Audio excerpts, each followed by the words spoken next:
The petition to vote for non-confidence in Justin Trudeau, E4701, has closed as of Christmas Eve, and the numbers are nothing short of admirable.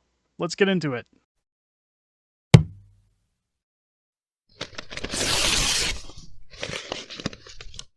Oh, yeah! What's going on, ladies and gentlemen? Welcome back to The Fringe. I hope that all of you had a very merry and wonderful Christmas, at least the most that you could have, given the current landscape that we've been put into by none other than Justin Trudeau and his woke Liberal Party.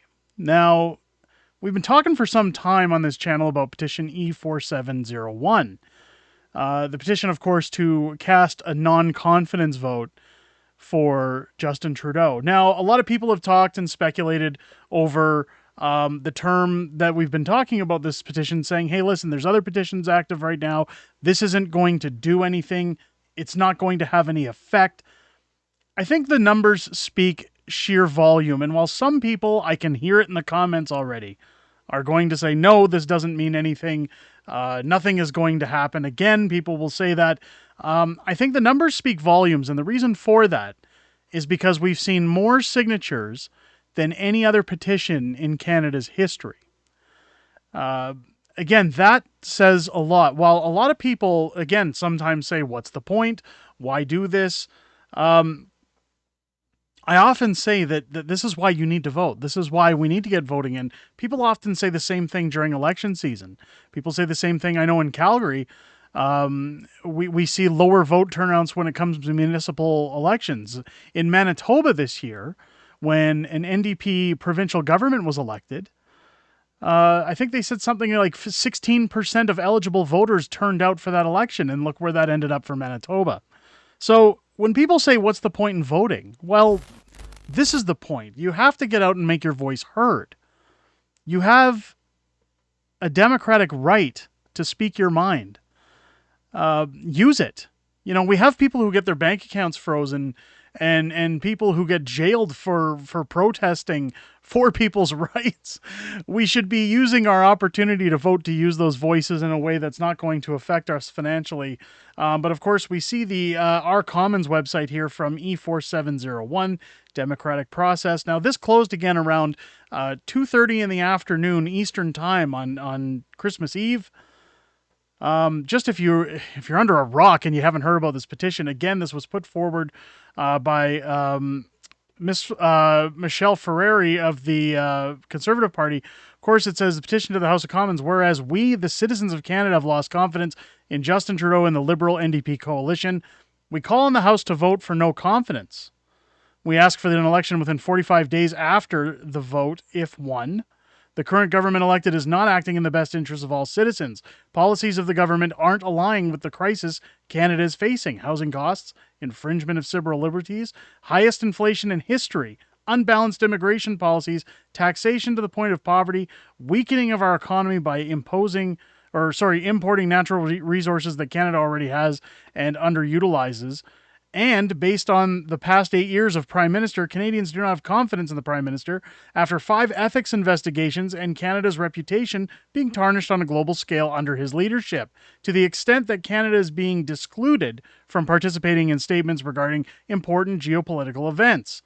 We, the undersigned citizens of Canada, call upon the House to call for a vote of no confidence and a federal election 45 days following the vote. So again, when everyone returns now after their long extended winter break into the House of Commons, we'll see this bill brought forward. It was open for signature starting November 24th, ended 3 p.m. Eastern Time on December the 24th, brought forward again by Michelle Ferreri. But here we go, 386,698 signatures. Wow.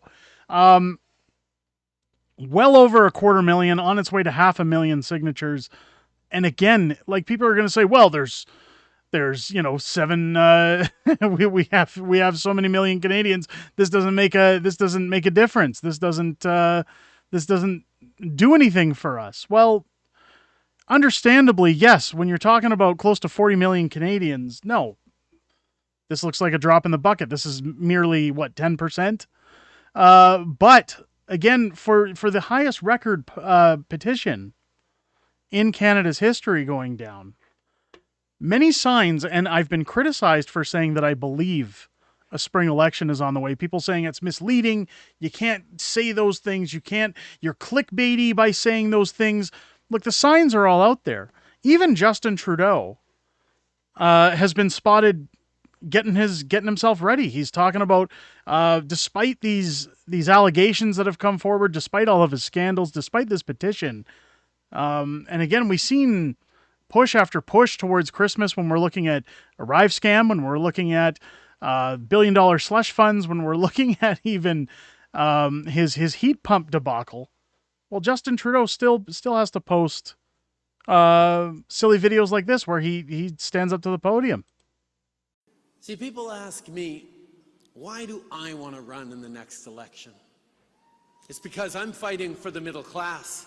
I'm fighting for reconciliation. I'm fighting for climate change. I'm fighting to build an economy that works for all Canadians. I'm running because now is not the time to stop fighting for progress.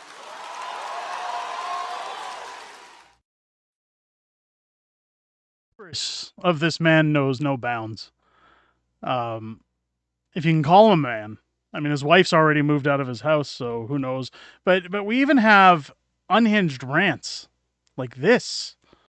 The number of companies and countries that are saying something's happening in Canada where it's better there, even though for Canadians, yeah, grocery bills suck, rent sucks, mortgage renegotiation, oh my God, how are we going to deal with it? Like, these are real fears. But we have built the base of things that are going to help so much in an uncertain world. Like, the recognizes the problem. He recognizes all the problems going on in our country. But I'm dumbfounded I can't even get into just how crazy this man is. And a lot of people sometimes say, oh, he's the stupidest individual on earth. I'm going to back on that and say he's actually very smart. And I'll tell you why. I was having a discussion over Christmas on this with family members. And I said, when you look at Trudeau, yeah, he's had scandal after scandal after scandal, but of course he can. And he naturally will, because he can get away with it. There's no repercussions for his scandals. When you look at how divisive he's been over his last 8 years, he has taken a heavy population of people, around 35 million, from his day one entering to office, and he has spread everyone out across tiny little groups. So rather than, power in numbers, Justin Trudeau has had vaxxed versus unvaxxed. He's has white against everybody else that isn't white. He's had diversity, reconciliation. He's brought in all kinds of different tropes in terms of race and status to separate people into small little tiny groups so that anytime he needs to manipulate one, he just turns the rest on the other. It's very strategic on his part, and it shows that whoever, not him necessarily, but whoever's in his office pulling the strings, and people say, well, that's the WEF, whoever's putting his plans together, they obviously know what they're doing. Now, when a man of this state that talks like this comes out to say, well, here's why I'm going to run in the next election, I often said, and I tweeted last week, this should scare the living daylights out of people. Because even though he's polling at his lowest numbers still, the NDP have surpassed the Liberals in terms of polling data. There's still the one thing in the back of my head that sticks is that Trudeau has an ace up his sleeve, that we might see Joe Biden level corruption when it comes to our next election. That there's only one reason this guy would sit around and continue to claim he's going to run. Because he has nefarious plans at stake. A lot of people have said, well, there's gonna be a cancellation of any kind of election. They're gonna use powers that have been bestowed upon them to delay elections. That people can suggest all these things in the world, but until it happens, again, the fact that he's sticking around, most prime ministers would have been done after the first or second scandal. This man has skated on every single thing that's come his way. And it's scary to think about what we could be facing in 2024. I still think, and I'm very hopeful, that we'll see a spring election. Again, things like E4701 can't come fast enough, and I think they will have weight despite what people think. Call me crazy, but tell me what you guys think down below in the comments. Do you think the petition's going to have any merit? Do you think that it's going to push for a spring election? Do you think they're already in campaign mode as we get into the discussions of a spring election? Let me know what you think down below. If it's your first time here, make sure to hit the subscribe button. Join us here in our large fringe majority, and check back often as our content is always posted every Monday to Friday, and also Sundays when we do our weekly wraps here on the channel. Of course, this Sunday there will be no stream due to the fact that it's New Year's Eve, but streams will commence week this Sunday. We'll get back to business, back to basics. Again, happy to see the signatures that hit this video. I wanted to make sure to get this out while some of you are still possibly enjoying your holidays, and for all those who are returning to work, hopefully it's some good news to come back to work. I hope you guys enjoyed this video. I'll catch you on the next one.